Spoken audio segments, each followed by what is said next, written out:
ოქტომბრის მონაცემებით კახეთში გადამუშავებული არის 174,000-მდე ტონა ყურძენი. ღვინის აწარმოებს მოსავალი 13,200-მდე მევენახემ ჩააბარა. რთველი საკოორდინაციო შტაბში დარეგისტრირებული არის 550-მდე ღვინის კომპანია მარანი, რომლებიც ყურძნის მიღება გადამუშავების პროცესში სხვადასხვა ეტაპზე ერთვებიან.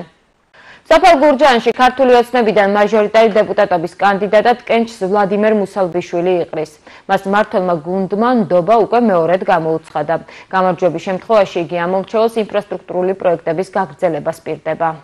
მინდა პირველ რიგში ძალიან დიდი მადლობა გადაუხადო თითოეულ სოფელ გურჯაანელს გამოცხადებული ნდობისთვის. 2021 წელს, როდესაც მე სოფლის პოლიტიკაში შევედი, ძირითადი გამოწვევები იყო ეს ნომერ პირველი იყო სასმელი წყლის და ტექნიკური წყლის მომარაგება. ფაქტიურად სრულიად მოშლილი იყო სოფელ გურჯაანში წყლის მომარაგება, განსაკუთრებით ზაფხულის ცხელდღეებში. შემდეგი იყო საგზაო ინფრასტრუქტურა და შემდეგი, რა თქმა უნდა, მინიმოედნები, საბავშვო ბაღების მოწყობა.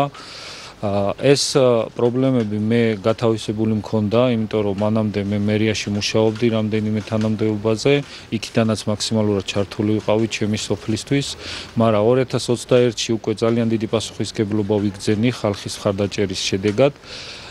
ამიტომ ცენტრალური ხელისუფლების, რა თქმა უნდა, ჩართულობით ნომერ პირველი სოფელი არის სოფელი გურჯაანი რაიონში, სადაც დამთავრდა წყლის რეაბილიტაცია, ამოიცვალა მთლიანი ქსელი, გაკეთდა ბასეინები, გაკეთდა საქლორატორო, დღეს უკვე ექსპლუატაციაში გაშვებული არის და გადაცემული აქვს გაერთიანებული წყალმომარაგებას. ამიტომ მე მინდა უთხრა სოფელ გურჯაანელებს, რომ მათი ძალისხმევით ჩვენ ერთად გავაკეთეთ ეს უდიდესი პროექტი, რასაც ქვია წყალმომარაგება. რაც შეეხება საგზაო ინფრასტრუქტურას, შემდეგი 4 წელი სოფელს სჭირდება კარგი გზები. ეს გზები ნიშნავს განვითარებას, ადამიანების ერთმანეთთან დაკავშირებას, როგორც სოფელს, ქალაქს და ასევე პირიქით. ასევე უსაფრთხოებას და მე მაქსიმალურად ვიბრძოლებ, რომ ცენტრალური ბიუჯეტიდან სოფელ გურჯაანში რაც შეიძლება მეტი თანხები წამოვიდეს საგზაო ინფრასტრუქტურის განვითარებისთვის. ასევე ჩვენი პრიორიტეტი არის ბავშვები და ახალგაზრდობა.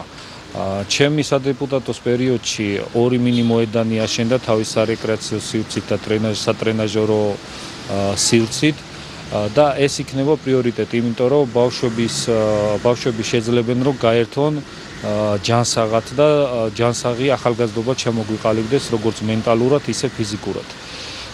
ასევე რაც შეეხება სოფელ გურჯაანის კეთილმოწყობას და დეპუტატმა რაც უნდა გააკეთოს მისი უფლებამოსილება რაც არის, ეს არის საბავშვო ბაღების მოწესრიგება, ყურადღება და მოსახლეობის ხმა ადგილობრივ მუნიციპალიტეტში.